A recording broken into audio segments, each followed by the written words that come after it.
എന്താണ് ദൈവം ആഗ്രഹിക്കുന്ന ഉപവാസം? ഒരു ദിവസത്തേക്ക് ഒരാളെ എളിമപ്പെടുത്തുന്ന ഉപവാസമാണോ ദൈവം ആഗ്രഹിക്കുന്നത്? ഞാങ്ങണ പോലെ തലകുനിക്കുന്നതും ചാക്കു വിരിച്ച് ചാരവും വിതറി കിടക്കുന്നതുമാണോ അത്? ഇതിനെയാണോ നിങ്ങൾ ഉപവാസമെന്നും കർത്താവിന് സ്വീകാര്യമായ ദിവസമെന്നും വിളിക്കുക? കർത്താവ് ആഗ്രഹിക്കുന്ന ഉപവാസം ദുഷ്ടതയുടെ കെട്ടുകൾ പൊട്ടിക്കുന്നതും വിശക്കുന്നവനുമായി ആഹാരം പങ്കുവയ്ക്കുന്നതും സ്വന്തക്കാരെ കൂടുതൽ മനസ്സിലാക്കുന്നതുമാണ്. എല്ലാവർക്കും രണ്ട് മുഖങ്ങളുണ്ട്. മറ്റുള്ളവരുടെ മുൻപിൽ നമ്മൾ കാണിക്കുന്ന ഒരു മുഖം, ആരുമറിയാതെ നമുക്ക് മാത്രമറിയുന്ന മറ്റൊരു മുഖം.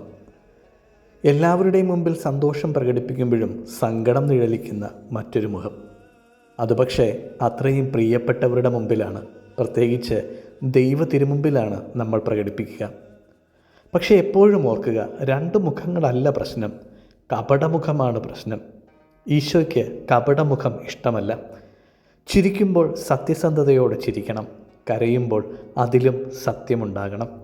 ചുരുക്കം പറഞ്ഞാൽ കപടതയില്ലാതെ ജീവിക്കാനും സ്നേഹിക്കാനും പറ്റണം.